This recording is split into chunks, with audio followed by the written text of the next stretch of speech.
Dans le design industriel, la forme suit la fonction, mais ces camions semblent conçus par quelqu'un qui a lu les plans à l'envers et a simplement décidé de continuer. En ces temps, ces joyaux mécaniques nous prouvent que la réalité dépasse n'importe quel film de science-fiction. Aujourd'hui, vous connaîtrez 9 géants qui ont défié toute logique structurelle. Assurez-vous d'arriver à la place numéro 1, car c'est une machine si étrange qu'elle vous fera vous frotter les yeux pour croire qu'elle a réellement existé.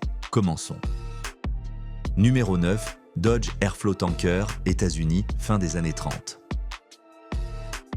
Imaginez la route américaine à la fin des années 30. Les camions qui circulent assis sont des caisses hautes, anguleuses, avec l'aérodynamisme d'une grange, et soudain, ceci apparaît. Une silhouette qui semble sculptée par le vent, avec une cabine qui se fond avec le réservoir arrière dans une ligne continue et élégante. Le Dodge Airflow Tanker n'était pas seulement un camion, c'était une déclaration d'intention. À une époque où les tunnels aérodynamiques existaient à peine et où l'aérodynamisme était un concept réservé aux avions, quelqu'un chez Dodge a décidé que les camions-citernes pouvaient aussi être beaux. Le design coulait d'avant en arrière sans interruption. La cabine, les garde-boue, l'énorme réservoir, tout semblait être une seule pièce moulée par le vent. Ce n'était pas seulement de l'esthétique, cette forme allongée et stylisée réduisait la résistance à l'air de manière significative, améliorant la consommation de carburant à un moment où chaque goutte comptait. De plus, le réservoir lui-même remplissait des fonctions structurelles, abaissant le centre de gravité et rendant le monstre beaucoup plus stable que ses concurrents carrés. Pour la fin des années 30, c'était une technologie d'une autre planète. Les gens restaient à regarder sur les trottoirs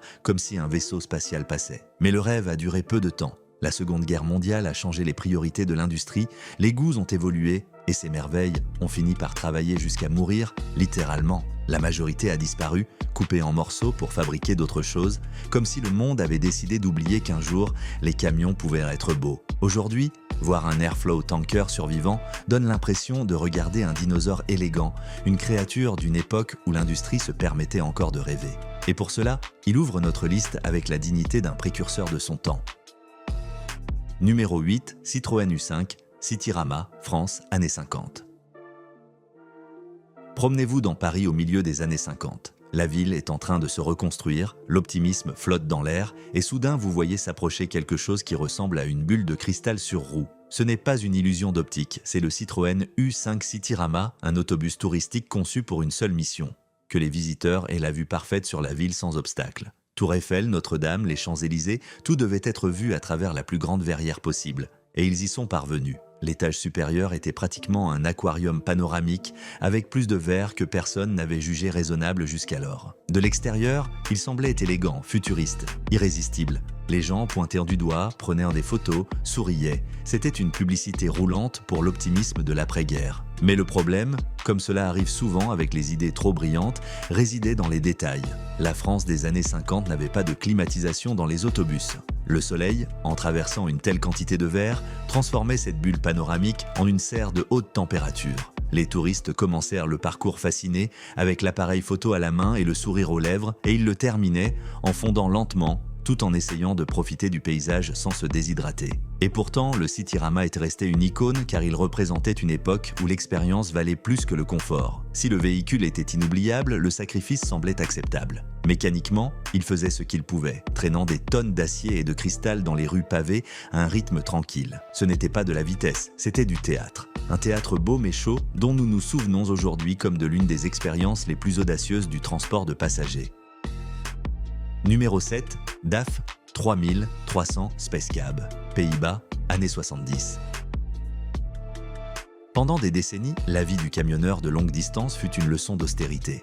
Vous dormiez recroquevillé dans une couchette minuscule, vous vous changiez comme vous pouviez. Vous viviez à l'intérieur d'une boîte de métal où votre corps entrait à peine. Cela faisait partie du travail, quelque chose que l'on acceptait sans questionner. Jusqu'à ce que, dans les années 70, aux Pays-Bas, quelqu'un décide que c'était inacceptable. Le DAF 3300 Space Cab ne cherchait pas à être joli. En fait, vu de l'extérieur, il était presque comique. Haut, carré, disproportionné, comme un immeuble d'appartement sur roue. Certains ont pensé que c'était une erreur de design, qu'il ressemblait à un meuble roulant. Mais à l'intérieur, c'était une révolution silencieuse. Pour la première fois dans l'histoire du transport lourd, un conducteur pouvait se tenir debout à l'intérieur de sa cabine sans courber le dos. Il y avait un espace réel pour se reposer, pour ranger des affaires, pour bouger comme un être humain. Le camion cessait d'être seulement une machine et devenait un foyer. Et cela a tout changé. Le design de la Space Cab priorisait chaque centimètre habitable dans les limites légales de l'époque. Ce n'était pas du glamour, ce n'était pas du luxe, c'était de la dignité. C'était comprendre que les hommes et les femmes qui traversaient que des continents entiers méritaient de mieux que de survivre entre le métal et le bruit. Ce que nous voyons aujourd'hui comme normal, ces énormes cabines couchettes qui équipent les camions modernes, a commencé ici, dans une boîte carrée et étrange qui a fait rire beaucoup de monde, mais qui a fini par transformer l'expérience du transport pour toujours. Parfois, l'idée la plus radicale n'est pas la plus futuriste, mais la plus humaine. Le DAF 3300 Space Cab n'avait pas de turbine ni de pare-brise qui s'ouvrait, mais son impact fut gigantesque. Il nous a rappelé que les conducteurs sont des personnes, pas des pièces de l'équipement. Numéro 6, Colani Schnell Transporter, Allemagne, années 70.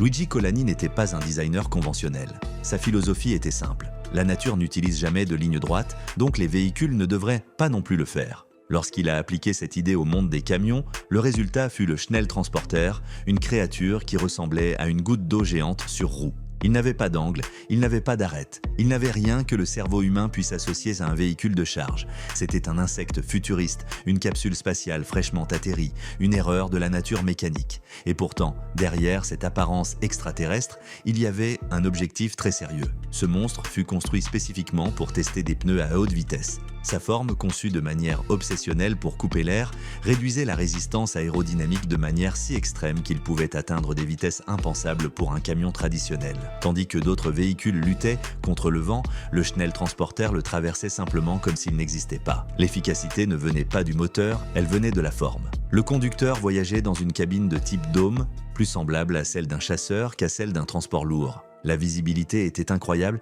mais la sensation devait être très bizarre. Il n'y avait pas de référence connue, rien avec quoi comparer. C'est pour cela qu'il impactait tant, car il était trop avancé, trop différent, trop difficile à transformer en quelque chose de commercial. Il est resté comme une expérience brillante et absolument inoubliable, un rappel que parfois l'innovation ne cherche pas à se vendre, elle cherche seulement à démontrer que c'est possible. Le Schnell Transporter a prouvé que les camions pouvaient être autre chose, que les lignes droites n'étaient pas une obligation. Et bien qu'il ne soit jamais arrivé à la production en série, son influence se fait sentir dans chaque véhicule qui aujourd'hui se targue d'être aérodynamique.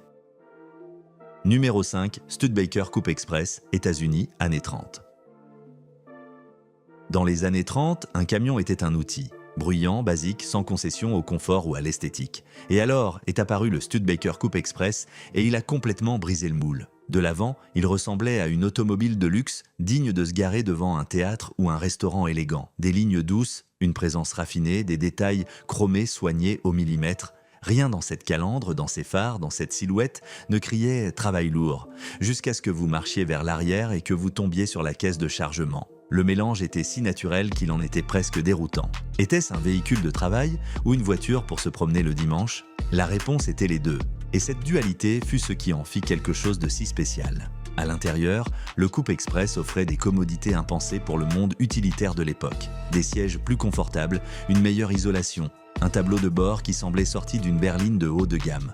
Le conduire n'était pas un sacrifice, c'était un plaisir. Et sous le capot, il avait assez d'énergie pour se déplacer plus vite que la majorité des transports de son temps, combinant utilité et performance. Mais il y avait un problème. Il était trop en avance. L'idée du conducteur, qui voulait travailler pendant la semaine et se pavaner le week-end, n'existait pas encore en tant que marché. Les acheteurs de camions cherchèrent des outils, pas des objets de désir. Les ventes furent faibles et l'expérience se termina tôt, laissant très peu d'exemplaires vivants. Cela n'a fait qu'augmenter sa légende. Aujourd'hui, le Studebaker Coupe Express est un joyau très rare, admiré pour la manière dont il a réussi à unir deux univers sans que cela paraisse être une invention étrange ou forcée. Il s'emboîtait simplement, prouvant que utilité et beauté pouvaient voyager ensemble. Et pour cela, il ferme ce premier chapitre avec l'élégance d'un cavalier qui se tachait les mains de graisse sans perdre le sourire. Jusqu'ici, nous avons vu des raretés fascinantes, des machines qui ont devancé leur temps ou qui ont priorisé l'expérience sur le sens commun. Mais les 4 qui viennent sont d'un autre niveau. Ce sont ceux qui ont brisé toutes les règles de la physique et de la logique. Ceux que nous regardons aujourd'hui en disant « Comment ont-ils permis cela sur la voie publique ?»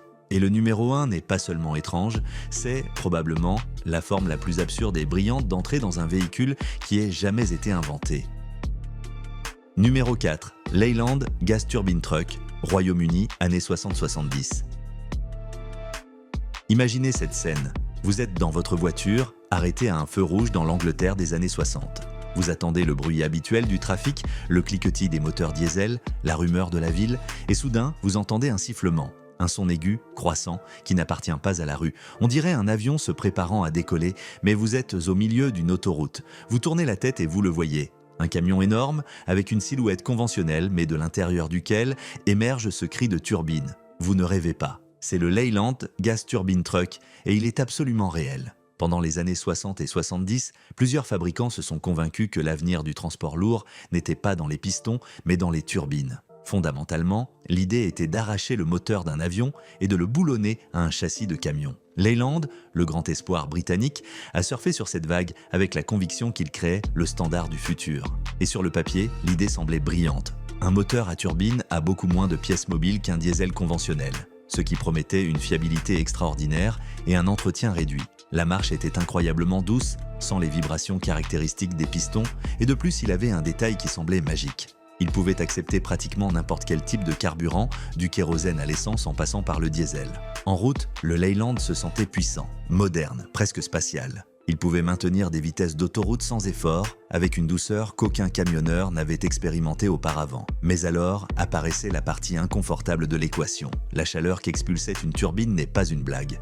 Nous parlons de températures capables de ruiner le revêtement, de roussir n'importe quel véhicule qui s'approcherait trop. Sur les longues lignes droites, avec le vent de face, ce n'était peut-être pas un problème. Mais dans le trafic lent, en ville, dans les embouteillages, la chaleur s'accumulait et la consommation s'envolait jusqu'à des chiffres de cauchemar. Ces machines aimaient en courir, elles détestaient attendre. Et dans le monde réel, les camions passent une grande partie de leur temps à attendre. Quand la crise du pétrole a frappé dans les années 70, la fantaisie a fini de s'éteindre. Un moteur qui consommait comme un avion quand le carburant valait son poids en or n'avait pas d'avenir. Le projet mourut silencieusement et le camion à réaction passa du statut de futur inévitable à celui de curiosité presque oubliée.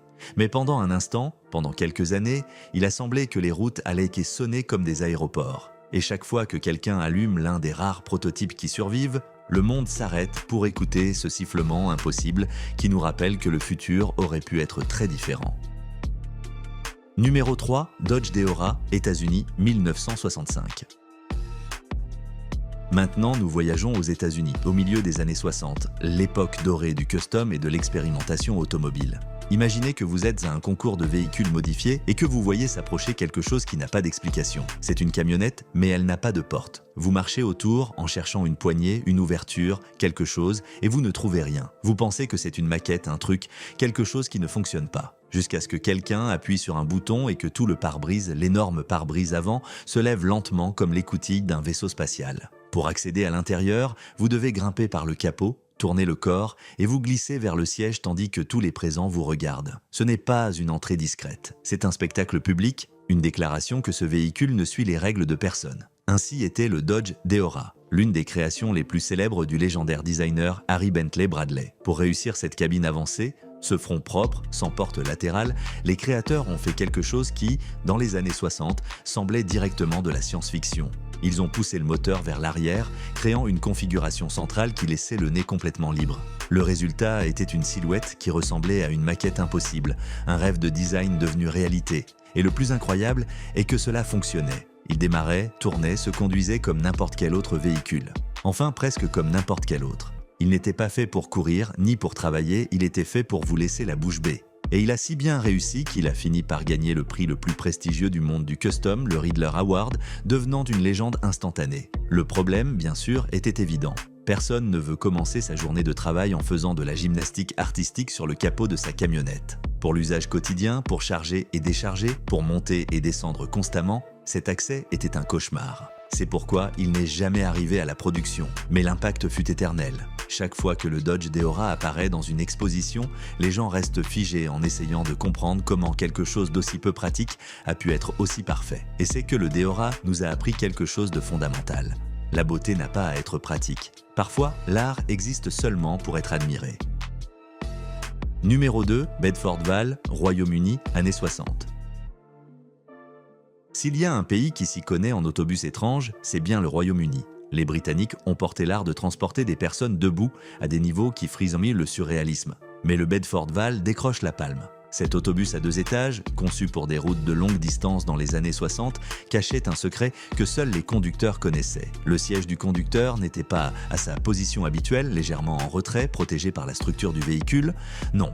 Le conducteur était assis littéralement au-dessus de l'essieu avant dans une bulle de verre qui semblait sortie d'une bande dessinée de science-fiction. Depuis cette position, la vue était incroyable. Vous dominiez la route comme un pilote d'avion avec l'asphalte glissant juste sous vos pieds. Mais la sensation de conduire un géant à 2 étages avec le nez si près du sol devait être hallucinante, et pas précisément dans le bon sens. Chaque nid de poule, chaque irrégularité du revêtement se transmettait directement à la colonne vertébrale du conducteur. Dans les virages, la masse de l'autobus se balançait en haut, avec les passagers de l'étage supérieur se déplaçant comme sur un bateau, tandis que le conducteur sentait chaque tangage multiplié par sa position avancée. Ce n'était pas un véhicule pour les cardiaques. Le Bedford Val fut conçu pour des routes interurbaines où la vitesse et la capacité importaient plus que le confort du conducteur. Et pendant un temps, il a rempli sa fonction. Mais les conducteurs, ces héros anonymes qui passent des heures au volant, ont commencé à se plaindre. La position avancée, le manque de protection, le balancement constant, tout contribuait à une fatigue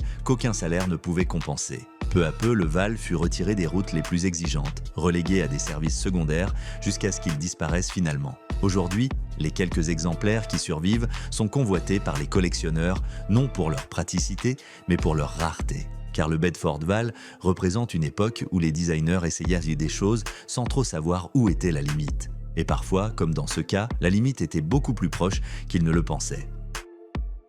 Numéro 1, Dodge Deora mérite d'être répété pour son génie absurde. Il ne peut y en avoir d'autres, il n'y a pas de discussion possible. Quand nous passons en revue tous les véhicules de cette liste, quand nous pensons au niveau de rareté, d'originalité, de défi au sens commun, il y en a un qui s'élève au-dessus de tous. Le Dodge Deora n'est pas seulement le plus étrange, c'est celui qui représente le mieux l'esprit de cette liste. Parce qu'un véhicule qui vous oblige à faire de la gymnastique artistique sur le capot pour pouvoir vous asseoir est, par définition, le plus absurde de tous. Il n'y avait pas de manière plus publique, plus théâtrale, plus ridicule et en même temps plus géniale d'accéder à un véhicule. Chaque fois que le propriétaire voulait monter, il donnait un spectacle involontaire. Les voisins se penchaient, les passants s'arrêtaient, tous regardaient comment cet homme ou cette femme grimpait par l'avant, tournait le corps et se glissait vers le siège avec la dignité qu'il ou elle pouvait rassembler. Et pourtant, malgré cette entrée impossible, malgré le peu de praticité que cela représentait pour la vie quotidienne, le design du Deora était si parfait, si propre, si révolutionnaire, qu'il a gagné tous les prix qui existaient à son époque. Le Ridley Award ne se remet pas à n'importe quoi. Il se remet à des véhicules qui représentent le meilleur de l'art custom qui pousse les limites du possible. Et le Deora les a poussés jusqu'à les briser. Sa silhouette, avec cette cabine avancée et cet espace de chargement intégré de forme si fluide, a influencé des générations de designers. On peut voir son écho dans des camionnettes modernes, dans des véhicules conceptuels, dans des dessins d'étudiants en design qui ne savent de même pas qu'ils copient le Deora. Mais ce qui rend le Deora véritablement spécial, ce qui le couronne comme le roi de l'absurde, c'est que sa rareté n'était ni un accident ni une erreur. C'était une décision consciente. Quelqu'un a regardé les plans, a vu qu'il n'y avait pas de porte latérale et a dit « Oui, allez-y, nous allons faire comme ça ». Quelqu'un a décidé que l'entrée par le pare-brise était une solution acceptable, voire élégante. Ce niveau de conviction, cette foi en une idée radicale, est ce qui sépare les génies des simples designers. Le Dodge Deora est la preuve vivante que l'absurde, quand il est bien fait, devient de l'art. Et pour cela, sans aucun doute, il occupe le numéro 1 de cette liste. Parce que chaque fois que quelqu'un le regarde, il sourit. Et chaque fois que quelqu'un sourit, le Deora remplit sa mission.